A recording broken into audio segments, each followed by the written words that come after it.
예수께서 길을 가실 때에 날때부터 맹인된 사람을 보신지라.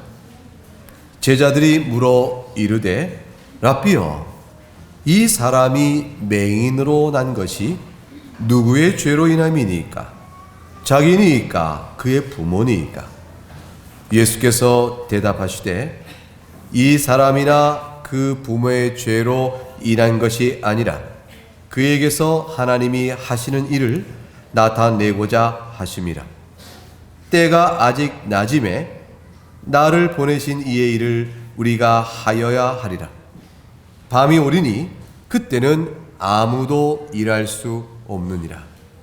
내가 세상에 있는 동안에는 세상의 빛이로라. 하나님의 말씀입니다. 하나님께 감사합니다. 하나님 앞에 예배로 나오신 여러분을 주의 이름으로 축복합니다. 오늘은 없습니다. 여론 조사를 했습니다. 그랬더니 좋아하는 분도 계셨고 아닌 분도 계셨습니다. 근데 대체적으로 둘 중에 하나면 좋겠는데 이 설교 노트로 한번 통일해서 또 해보려고 합니다. 저하고 눈 맞추시길 원하는데 이게 있으니 저를 보랴 스크린을 보랴 분주히 바빴다라는 불평이 있으셨습니다.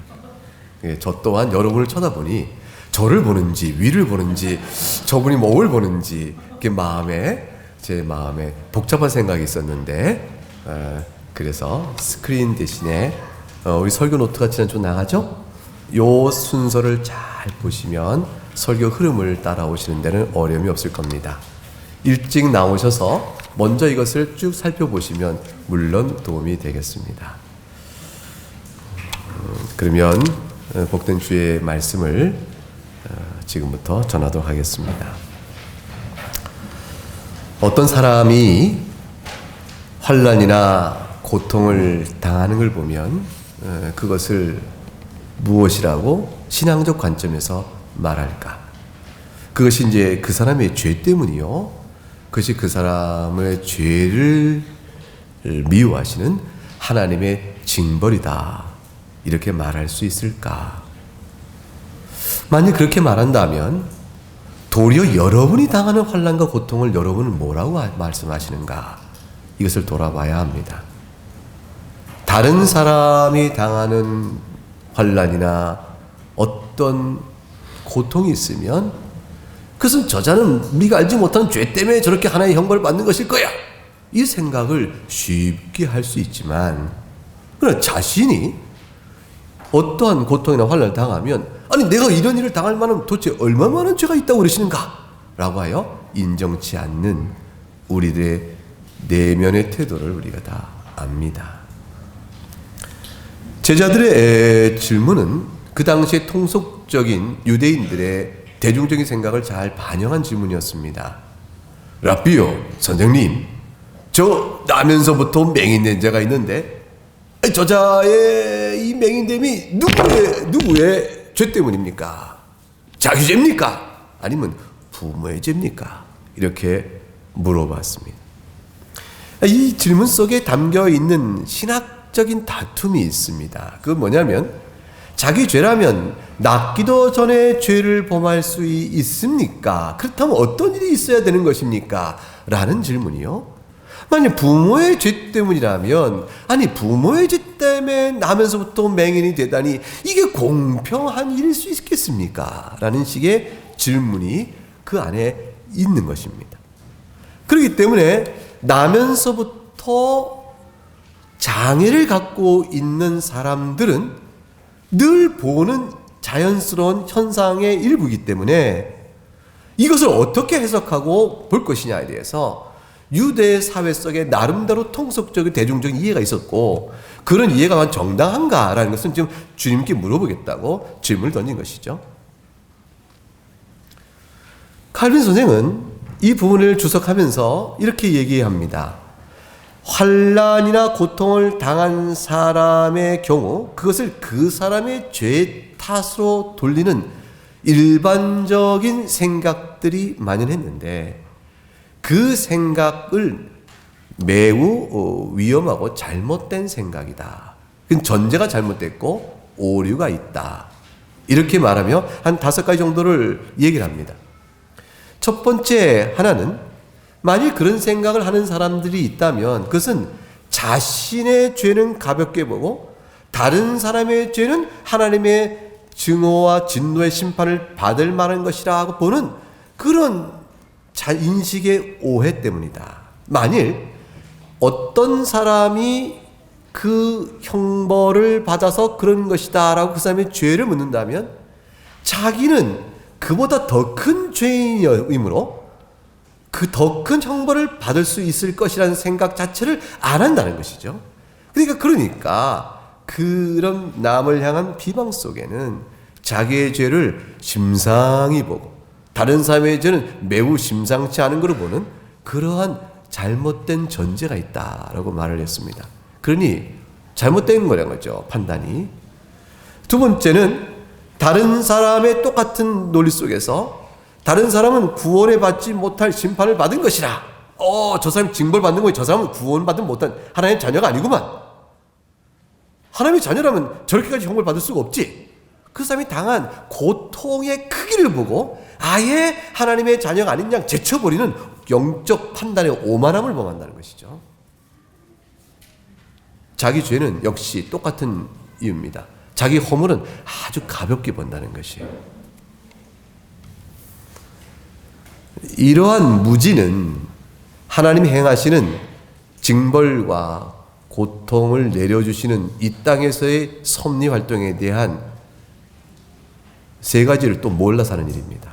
첫째 하나는, 이 세상에서 하나님의 징벌을 받기에 합당한 악인이 할지라도 때로는 하나님께서 그의 인생이 끝날 때까지 그에게 사람들이 볼 때는 아무런 벌을 받지 않은 사람으로 한 인생을 마칠 수 있다는 사실을 모르고 있다는 것입니다. 하나님께서는 그렇게도 하십니다.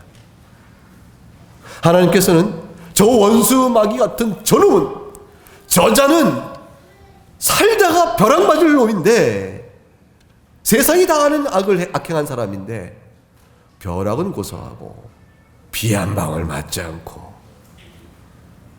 눈 한 송이 오쩍지 않은 채 건강하게 많은 사람의 거짓 칭송을 받으며 영광과 명예와 부를 누리고 장수하다 죽는 자도 있다, 그 말이에요. 시편 73편에 그거 놓고 시험에 들어 하나님의 백성이 막 기도하지 않습니까?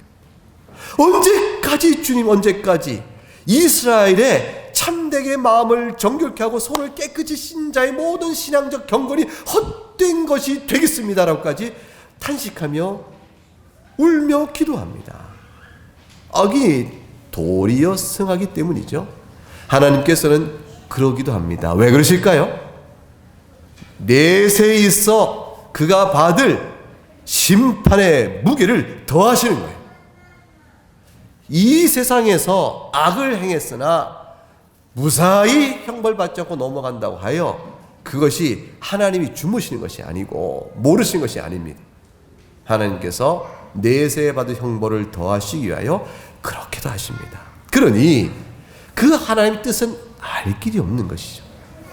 따라서 그가 형벌을 받으니 악인이요 형벌이 없으니 의인이라, 이렇게 함부로 판단하면 안 되는 것이죠. 네 번째는, 사실은 주님께서 신실한 자기 백성에게 고난을 일부러 주시기도 하십니다. 그리하여 그가 그 고난 속에서도 주의 말씀에 순종하는가, 그 시험과 고난 속에서도 경건을 지켜나가는가 하고 그 순결한 믿음을 주님께서 보시기 위하여 일부러 고난을 주시는 겁니다. 그래서 고난을 주었을 때 그가 참되게 그 고난을 잘 감당해내면 그 보석 같은 믿음이 잘 드러나서 하나님이 기뻐하시고 숱한 하나님을 사랑한 자들의 모든 칭송을 그를 향하여 있게 하며 그런 믿음을 주신 하나님 또한 찬송하게 되어지는 것입니다. 하나님께 그 일을 위하여 신자에게 그렇게 주기도 하십니다. 신자가 그런 고난을 받으면 나는 그런 고난 받기 싫다, 칭찬도 싫으니까 고난 없으면 좋겠어요, 이렇게 얘기하는지 모르지만 우리가 보통 그렇게 하죠. 하나님 고난 주시고 칭찬 주시는 것보다는 칭찬 안 받아도 되니 고난도 안 주시면 좋겠습니다. 이게 이제 우리의 일반적 생각이잖아요. 근데 이 보석 같은 믿음의 귀한 것을 아직 몰라서 그런 것이죠. 그러나 이해는 합니다. 우리가 다 연약함으로 그러하죠. 따라서 고난을 자초할 자는 없죠. 당해했을 때 견디는 믿음을 주시는 은혜를 보는 것이죠. 마지막 다섯 번째, 하나님께서는 또 그래서 십자가 연단을 통해 사람을 성숙시키시는 겁니다. 단순히 그에 있는 보배로운 믿음을 드러내기 위해 하실 뿐 아니라 자라나게 하시기 위해서 주님께서 우리에게 십자가 연단, 그의 환난과 죄의 유혹과 또 각종 결핍 이런 것들을 통해서 자라나게 하십니다. 그래서 사실 산속 깊은 곳에 홀로 오랜 세월 말씀을 연구하며 거룩해진 도사는 아직 성화에 대한 보증이 없어요. 이 속에 묻혀서 성도끼리 치고받고, 이게 치고받고 안 됩니다. 그러니까 지금 말이 왜 이런지 제가 이게 좀 부족해서 그러니까 용서하세요. 그러니까 성도끼리 또 때로 다투기도 하고, 저 사람 왜 저러나, 나 참 싫다, 이렇게 되면서도 부딪히는 과정 속에서 우리가 성장의 과정을 갖습니다. 이럴 때 성화의 모습이 드러나지, 산속에서 혼자 성경 보면서 거룩하다는 것은 검증이 안 돼 있습니다.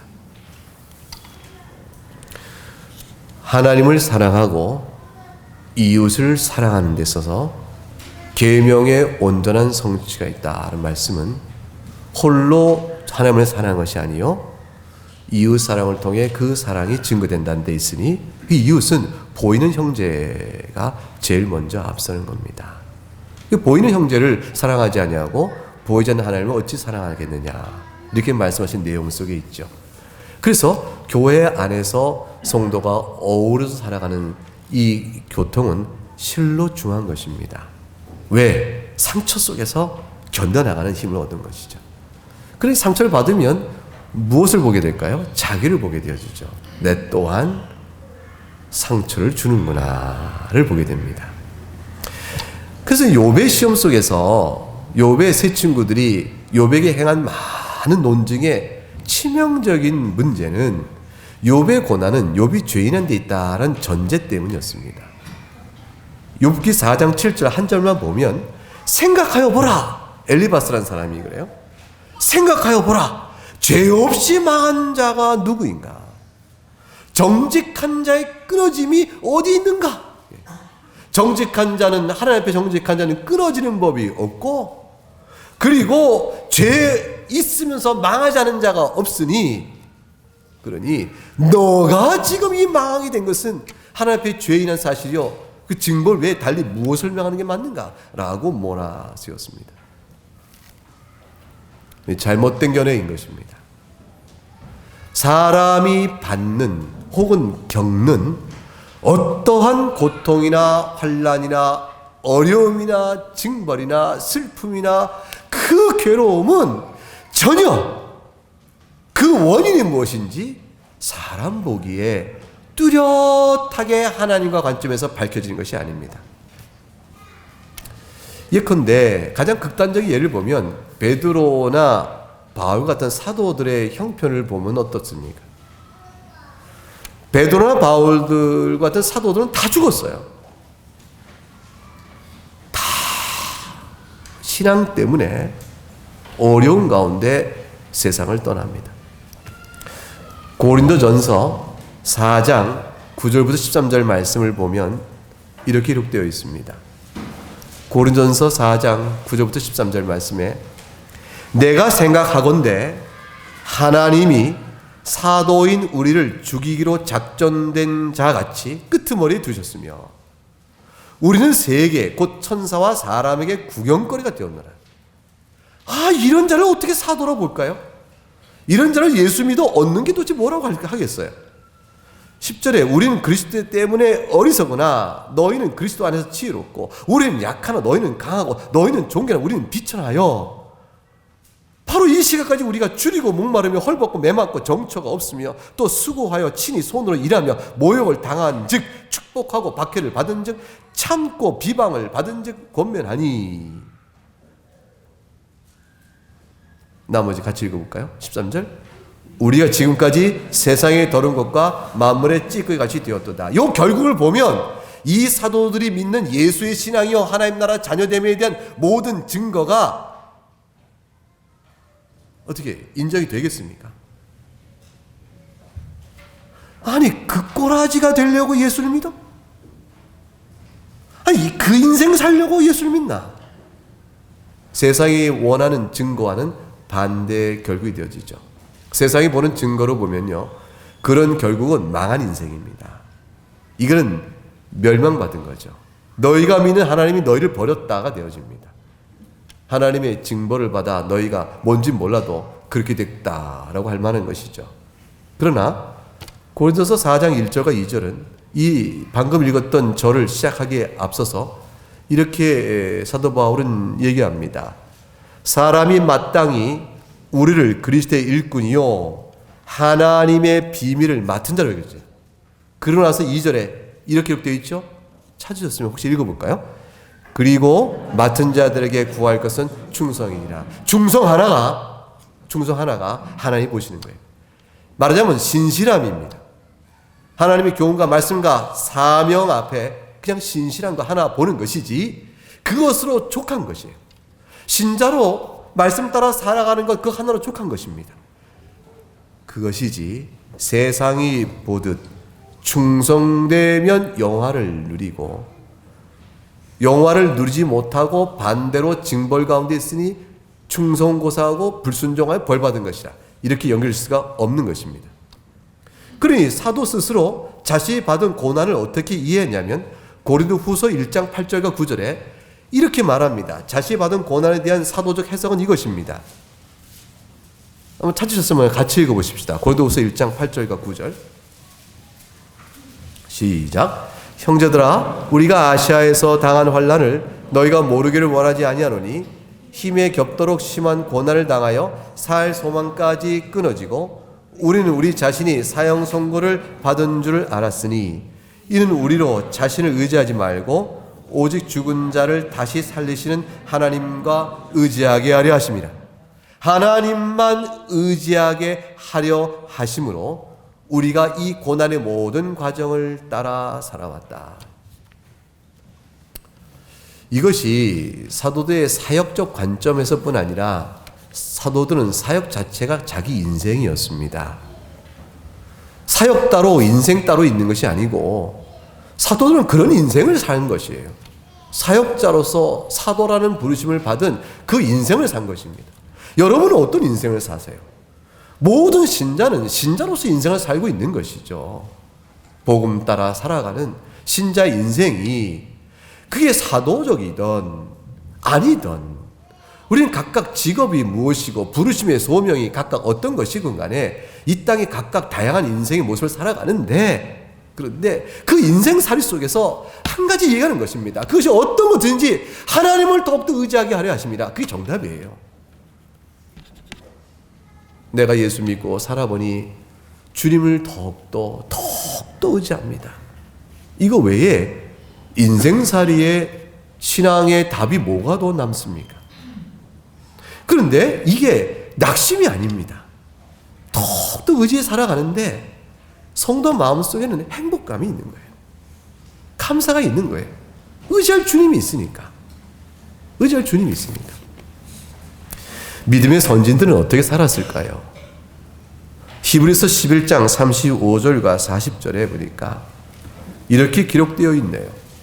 히브리서 11장 35절 40절 제법 기니까 찾아 살펴보고 한 절씩 나누어 읽도록 하겠습니다. 히브리서 11장 35절에서 40절까지 말씀 제가 읽고 끝절을 같이 읽죠.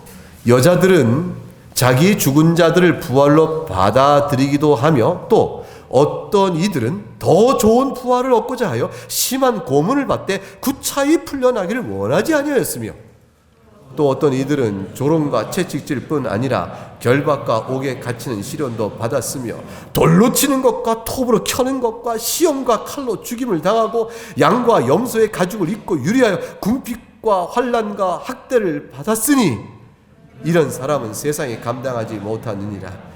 그들이 광야와 산과 동굴과 토굴에 유리하였느니라.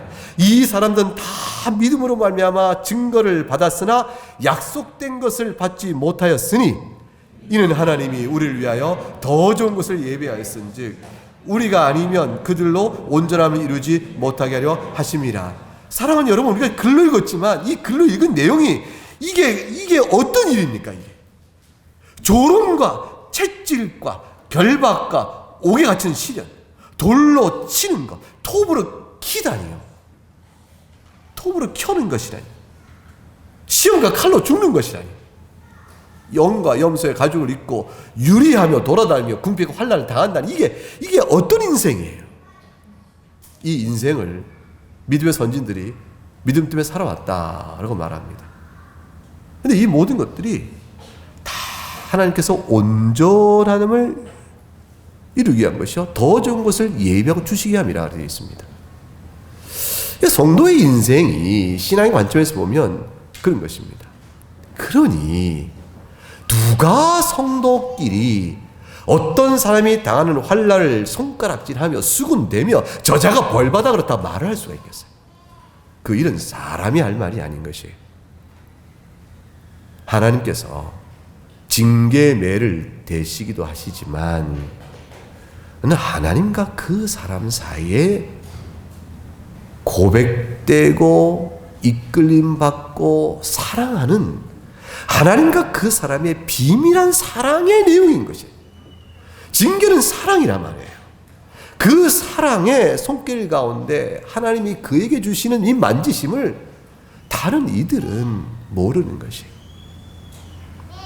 도리어 그 영혼을 붙들어 세우시는 하나님의 손길 앞에 감사를 해야죠. 위로해 줘야죠. 격려해 줘야죠. 아껴 줘야죠. 그런 것이라. 그것입니다.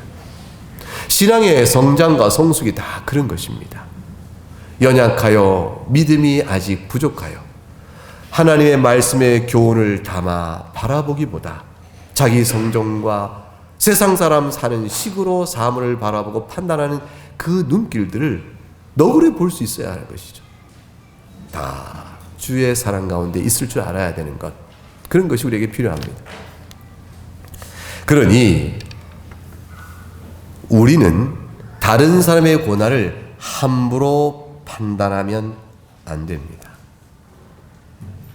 그러면 그와 같은 시각을 벗겨내고 오늘 본문 2절에서 제자들이 주님께 물었던 질문을 다시 한번 살펴보겠습니다. 다시 한번 본문 2절을 보니까 읽어볼까요? 본문 2절을 요한복음 9장 2절을 다시 한번 읽어보겠습니다. 시작. 제자들이 물어 이르되 랍비여 이 사람이 맹인으로 난 것이 누구의 죄로 인함이니까? 자기이니까 그의 부모니까? 둘 중에 한 선택을 놓고 물었습니다. 맹인으로 태어났다니 이 맹인된 것은 죄의 형벌일진데 전제가 이렇게 되어 있죠. 그러니까 죄를 찾으려고 하는 것입니다. 죄를 찾아야겠는데 이 나면서부터 맹인이니 이 사람이 그러면 자기 죄라면 낳기 전부터 죄를 졌다는 일인데 이게 되는 말인가 하는 일이고, 그게 안 되는 말이면 그럼 부모의 죄 때문에 이게 씌워진 것인가? 그렇다면 이게 공평한 건가? 아니 하나님의 말씀은 어떻게 돼 있지? 이런 등등을 가지고 주님께 물어본 것이죠.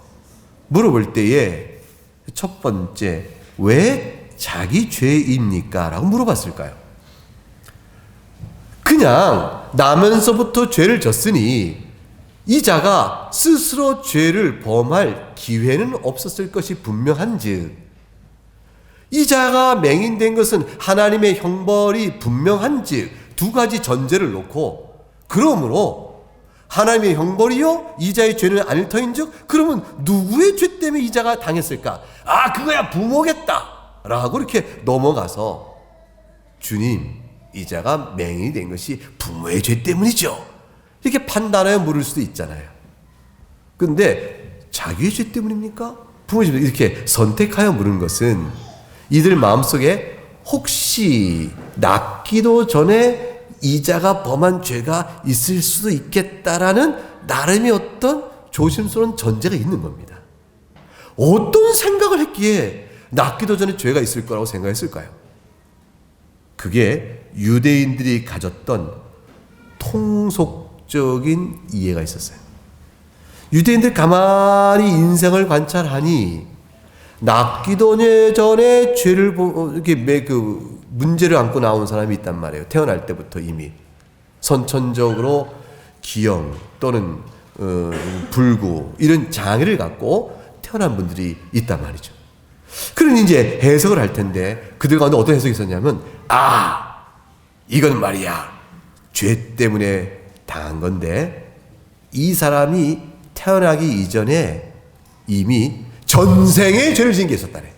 이게 어느 나라 어느 종교 비슷해요? 이게 불교 샤머니즘 비슷하죠? 전생에 그 사람이 죄를 범했는데 이자가 죽고 이렇게 태어날 때 그 영혼이 이 사람 몸에 들어와 태어났으므로 그러므로 이자가 그 죄값을 받는 것일세. 일종의 윤회설이요 전생에 죄를 범한 것에 대한 대가다라는 식의 생각을 했죠. 이거는 불교적 이해뿐 아니라 서양에서도 그리스 철학 안에서도 영혼의 존재를 믿는 사람들이 영혼은 불멸하다 하여 그 영혼이 태어나는 한 새로운 인간에게 들어간다라는 식의 철학적 개념을 가진 사람도 있었어요. 이게 유대인 사회에도 통속적인 이해가 있었던 겁니다. 그걸 답으로 끌어온 것이죠. 그래서 저자가 자기 죄값을 치른다. 누구도 자기 죄값 아닌 죄로 벌 받는 사람이 있겠냐. 하나님은 공평하시다. 그러니 자기 죄값으로 죄를 받는데, 그러면 저자의 불군 장애는 뭔가? 그거는 저자의 죄값인데 어떻게 저 사람이 낳기도 죄를 졌단 말인가? 그러니까 그 있잖아. 전생에 다른 어떤 영혼이 말이야 죄를 범했다가 이 사람 몸에 들어온 거지. 식의 이해가 유대인 사이에 통속적으로 해석된 한 줄기였어요. 그러니까 슬쩍 걸어다가 물어본 것입니다. 이것이 사실입니까? 오류죠. 이 모든 판단은 다 사람들이 알 수 없는 일, 나면서도 장애된 자, 하나님은 죄를 벌하신다. 이 사람은 죄를 자기가 나서 범한 죄도 없는데 왜 이런 벌을 받은 것일까? 라고 단언 내려놓고 자기들의 단언 내린 그 전제 하에서 마구 엉터리로 상상의 망상을 품어낸 것이죠. 그 망상을 품어 하나의 종교로 세울 것인지 철학을 세울 것인지 그것은 각각의 자들이 할 바로 돼 그런 것입니다. 성경에는 없는 것입니다. 성경은 전생이 없고 전생의 죄값대로 나면서 어떤 일을 한다 이런 건 전혀 없는 일입니다. 이거 악한 것이요 거짓된 것이요 마귀적인 것입니다. 이렇게 됨으로 인하여 사람들이 어쩔 수 없는 전생이라는 걸 끌어와 현재 사는 사람 인생을 자기 손아귀에 놓고 장악하여 마구 부려먹습니다. 전생의 문제를 어떻게 풀어요? 무당밖에 없죠. 샤만밖에 없습니다. 샤만의 힘을 풀어야 그걸 풀어갈 것이니까 마귀의 종노릇하고 영혼을 다 묶어대는 매우 악한 것입니다. 제자들은 예수님 말씀을 듣고 따라온 제자들에 불구하고 그것을 믿고 있는 사람들이라 보기는 어렵죠. 그러나 선택으로 제시한 것입니다. 제자들의 좀 더 신학적 관심은 사실은 두 번째 있죠. 아버지의 죄 때문이냐, 부모의 죄 때. 아버지만이 하고 어머니도 있네요. 부모의 죄 때문이냐. 이것은 신학적으로, 성경적으로 해석적인 문제가 제기되어집니다. 조금 더 진지합니다. 자, 첫 번째는 출애굽기 20장 5절과 6절에 말씀을 보면 이런 말씀이 나옵니다. 출애굽기 20장 5절과 6절에 그것들에게 절하지 말며 그것들을 섬기지 말라. 나 내 하나님 여호와는 질투하는 하나님인즉, 그 다음부터 혹시 찾으셨어요? 20장 5절 하반절에 여호와는 질투하는 하나님인즉 읽어봅니다. 시작. 나를 미워하는 자의 죄를 갚되 아버지로부터 아들에게로 3세대까지 이르게 하거니와 나를 사랑하고 내 계명을 지키는 자에게는 천대까지 은혜를 베푸니라. 봐라! 아버지로부터 아들에게로 3, 4대까지 주님께서 죄값을 묻는다 하셨으니 이건 부모의 죄로 이렇게 된 것이라 말하는 것이 성경적이다 라고 이제 주장하는 것이죠. 이 부모도 마찬가지. 아이고 이건 내 죄 때문이구나. 이건 내 죄 때문이구나. 자식이 조금 어려움이 생기면 하나님 제 죄 때문에 저의 죄를 물으시고 제 자식에게 할아버지 할머니가 돼서 내 3대까지라니 이 손주에게 이런 어려운 일을 저의 죄 때문에 주신 것입니까? 주의 용서하소서. 저의 죄를 용서하시고 저에게 벌하시고 저 자식들에게 용서하소서. 이런 식의 기도를 막 이 말씀을 놓고 하게 되어지는 것이죠. 그것입니까? 라고 묻는 것이에요. 성경에 근거가 있지 않습니까? 묻는 것이죠. 근데 여러분, 에스겔서 18장 말씀을 볼까요? 죄의 형벌과 관련해서는 이 말씀도 봐야죠. 에스겔서 18장 19절과 20절 말씀을 보면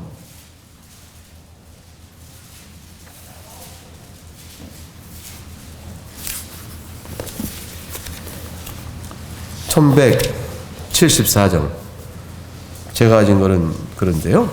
18장 19절부터 20절까지 말 두 절을 한번 같이 읽어볼까요?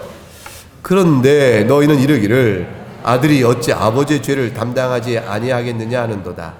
아들이 정의와 공의를 행하며 내 모든 율례를 지켜 행했으면 그는 반드시 살려니와 범자는 그 영혼은 죽을지라.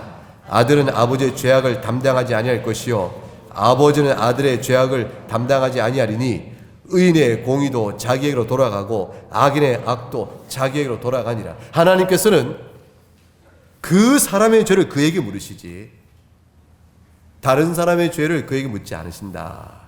그것입니다.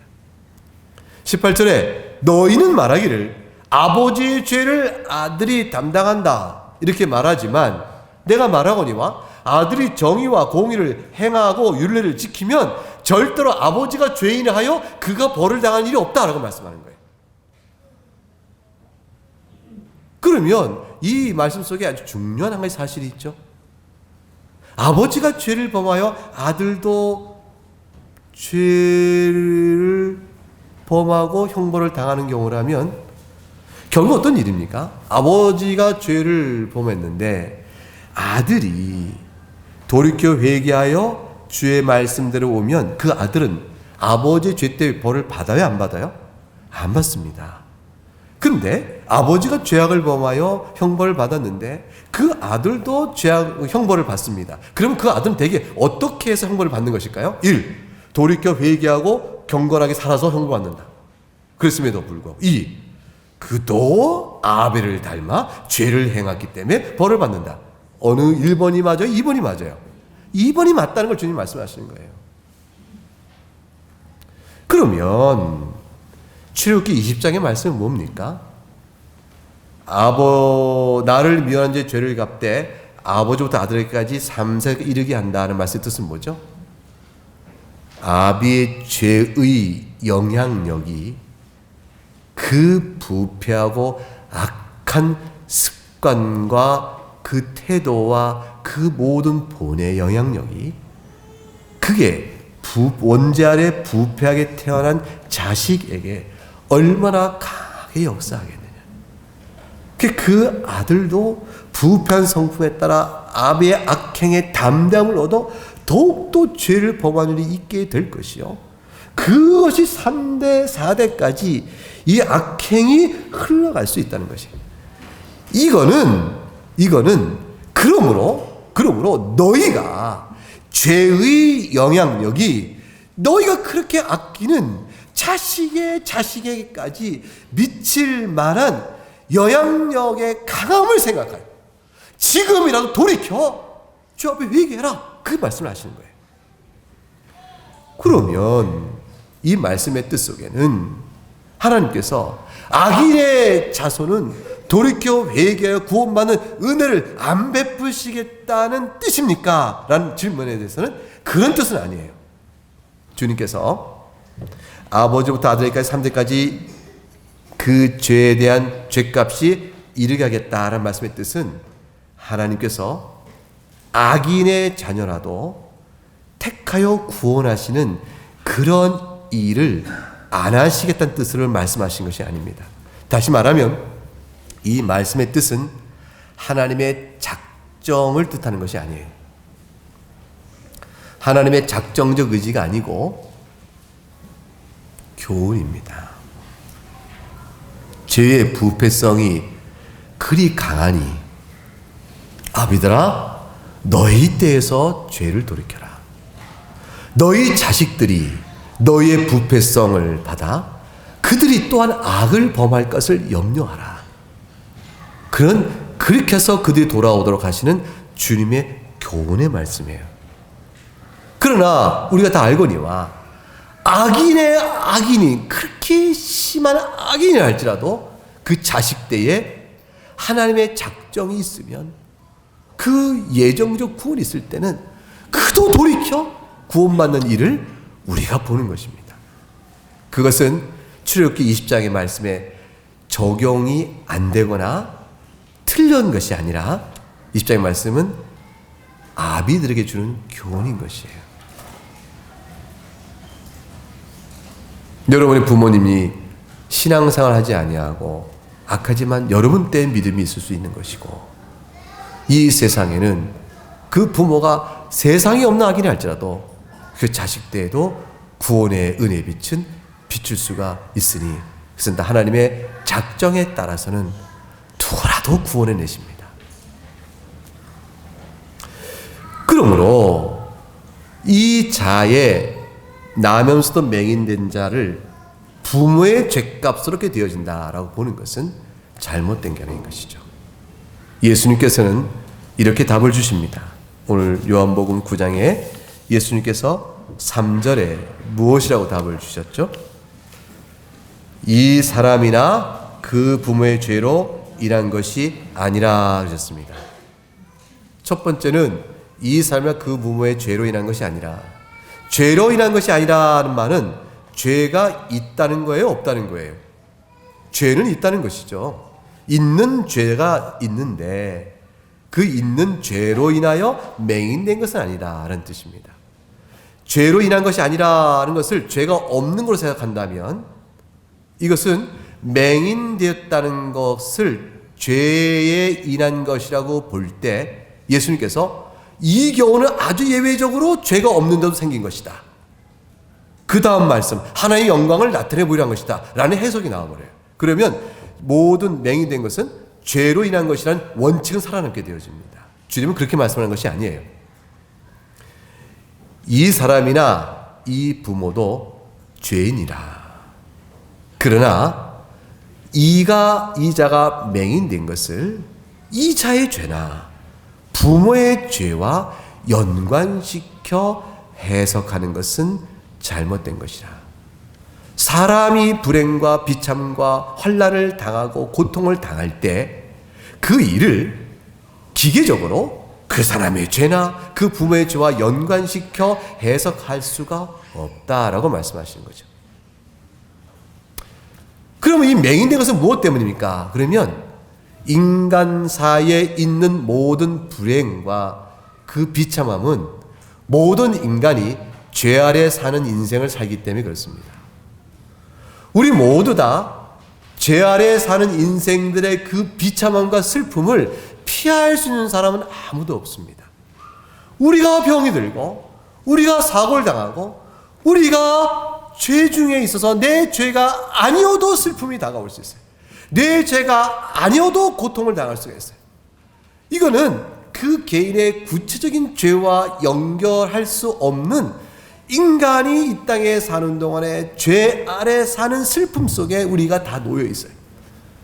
그래서 이 맹인됐다는 사실은, 세상에 하나님, 어째 이 세상에 나면서부터 맹인자가 있을 수 있습니까? 맹인이라는 질병이 어떻게 있습니까? 하나님, 어떻게 나면서도 말을 못할 일이 있습니까? 어떻게 나면서도 뇌에 문제가 있습니까? 하나님, 어떻게 이런 불행이 있습니까? 물을 때 이 불행이란 사실이 누구에게 있게 되는지에 대한 관계는 하나님의 뜻이고요, 이런 일은 누구에게나도 있을 수 있다는 보편적 가능성을 우리가 다 인정할 수밖에 없고요. 이런 불행은 죄 아래 있는 인생이기 때문에 있는 것이에요. 그렇기 때문에 슬픔 속에 누구에게나 다 그 지배 아래에 있습니다. 그런 의미에서 이 맹인도, 이 남에서 맹인도, 그 부모도 죄 아래 사는 인생이라는 말씀을 주신 거예요. 이 사람의 죄나 부모의 죄라는 구체적인 죄에 대한 징벌로 해석하는 것은 아니다. 그러나 이 사람이 어찌하여 죄가 없는도 맹인입니까? 그러면 다 누구에나 있을 수 있는 죄의 비참한 인생을 이자도 사는 것이기 때문에 이자에게 그러한 일들이 있게 된 것이다. 그러면 왜 이자에게 이 일이 있게 된 것입니까? 물을 때 주님께서 그 다음 주신 말씀이 있는 거예요. 하나님이 하신 일을 나타내고자 하심 때문이라고 말씀하신 겁니다. 사랑하는 교회 여러분, 하나님께서 나타내고자 하셨던 하나님의 일은 뭘까요? 첫째는 나면서도 맹인된 아이를 받아요. 여러분은 어떤 생각이 들어요? 저주받은 아이로다! 버리자! 뭐 이래요? 마귀들이 그래요. 이교도 다른 사람들 같으면 그럴 거예요. 나면서부터 팔이 6개다. 이건 우리 마을에 저주가 내린 것이다. 버리라. 인도에 가면 그런 사람도 있어요. 이 미신과 마귀 영에 사로잡힌 자들은 그렇게 할 것입니다. 하나님의 백성은 나면서부터 장애 있는 아이를 받게 될 경우 우리의 갖는 마땅히 가질 태도는 뭘까요? 여기 주님 말씀하시는 거예요. 하나님께 하시는 일을 나타내신다는 말 속에 있어요. 이것을 통해 나타내신 하나님의 일은 뭘까요? 첫 번째 주님 말씀하신 거예요. 생각하라는 것이에요. 죄 아래 사는 인생의 슬픔을 기억하라는 것이에요. 딱 받으면서 하나님, 우리가 이 복된 출산에 이 아이가 이렇게 장애가 있습니다. 우리가 사는 인생이 이렇게 슬픕니다. 이 슬픔이 다 인류의 죄 때문에 온 것이요. 우리가 죄 아래 삽니다. 하나님 이 슬픈 인생을 굽어 보소서 하고 주님의 앞에 무릎을 탁 꿇는 겸비함이 우리에게 있고 하나님의 도우심을 바라보며 하나님만이 모든 일에 이 현상을, 이 슬픔을 지워줄 유일한 부리심을 바라보게끔 하는 거예요. 그게 첫 번째 하나님의 일이에요. 로마서 3장 19절 우리가 알거니와 물은 율법이 말하는 바는 율법 아래 있는 자들에게 말하는 것이니 이는 모든 입을 막고 온 세상으로 하나님의 심판을 있게 하려 함이라 라는 사실 기억나는 것입니다. 로마서 6장 23절 죄의 삭은 사망이요 하나님의 은사는 그리스도 예수 우리 주 안에 있는 영생이니라. 이걸 생각나는 겁니다. 우리의 소망은 세상 가운데 있지 아니하고 하나님께만 있음을 바라보고 주님 바라보는 거예요. 이 슬픈 인생 속에. 이것은요 태어나는 아이를 받을 때뿐 아니라 인생을 겪는 우리의 모든 환난과 질과 아픔 속에 똑같은 거예요. 우리가 어떤 일을 겪더라도 하나님 인생 참 슬픕니다. 아픕니다. 이 고백을 주 앞에 하고 죄 아래 사는 인생 속에서 의에 거하는 새하늘과 새 땅을 바라보는 저의 마음을 소망 중에 바라보게 하시고 주님 감당하게 해주세요. 이 믿음으로 나가게 하는 것이죠. 우리를 낮추시고 겸비케 하시고 하나님의 높으심을 바라보며 그의 도우심만 의지케 하시는 게 첫 번째 하나님이 나타내 보신 일이에요. 그 일을 나타내 보실 때 그 아이 인생은 얼마나 불행한가라고 우리는 인간적으로 생각할 수 있어요. 그러나 하나님께서는 그 아이 영혼을 만지시죠. 천진 만물을 지으신 하나님 앞에서 하루가 천년 하루이니 100년 산 인생도 잠깐 있다 마는 인생인지 우리 인생의 길고 짧음이 주 앞에서 절대적인 의미에서 복이 더하다 말할 수가 없는 겁니다. 하나님의 선하심을 믿어야죠. 하나님의 복되신 손길을 믿어야죠. 그리하여 하나님의 과연 소망이 하나님께밖에 없다고 우리가 나아갈 때에 이런 자라도 오늘 예수님께서 보세요. 예수님께서 이 자의 눈을 뜨게 하시는 손길을 베푸심으로 하나님께서 나면서부터 불행한 상태에 있는 자들의 죄로 인한 그 고통을 그대로 내버려 주지 아니하시고 구원의 손길을 내미신다. 하나님의 긍휼과 자비와 사랑을 보라 하고 부르시는 거예요. 우리는 소망을 주께로 찾을 때 이유가 있는 겁니다. 예수 그리스도 안에서 베푸시는 사랑이 있는 거예요. 그걸 통해 바라보게 하시는 겁니다. 로마 3장 23절 24절에 모든 사람이 죄를 범하였음에 하나님의 영광에 이르지 못하더니 그러합니다. 하나님의 영광에 이르지 못합니다. 그러나 24절 그리스도 예수 안에 있는 성령으로 말미암아 하나님 의례로 값없이 의롭다 하심을 얻은 자가 되었느니라. 아까 읽었던 로마서 6장 23절에 그리스도 예수 우리 주 안에서는 영생이 있다 하셨습니다. 결국 슬픈 인생이요 비참한 인생 속에서 우리가 그 가운데서 건져내시는 하나님의 긍휼의 무한한 손길을 바라보며 영생을 바라보게 됩니다.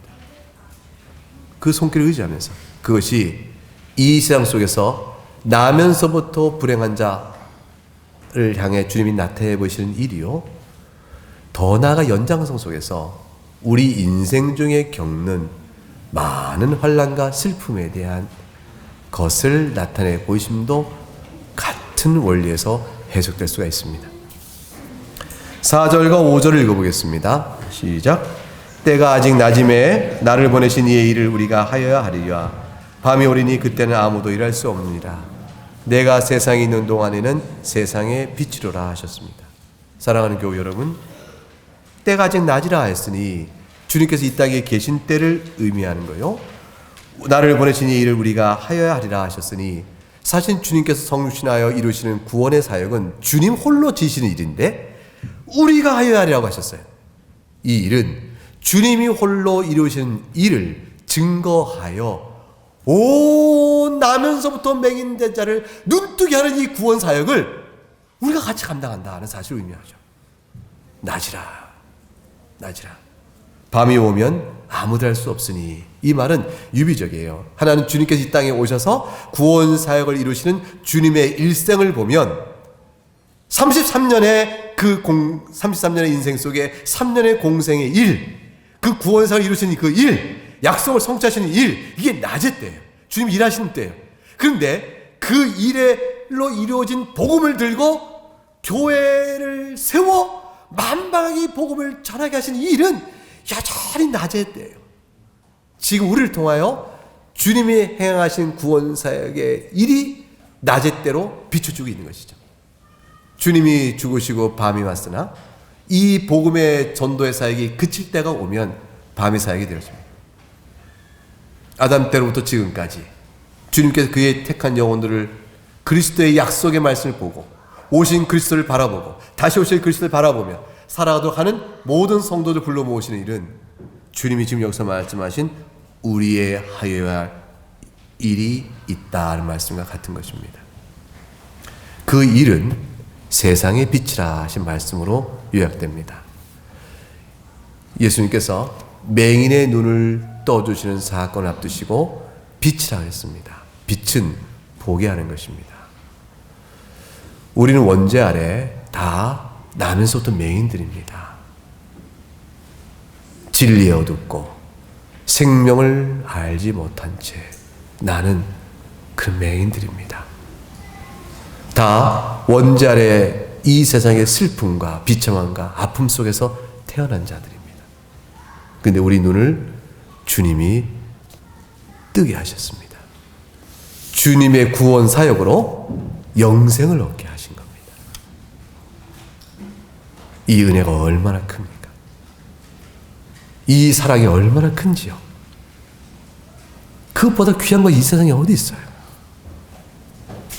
감사함으로 주를 영원하게 하며 믿음의 찬송 속에서 사는 우리 모두가 되어야 하겠습니다. 찬송하겠습니다.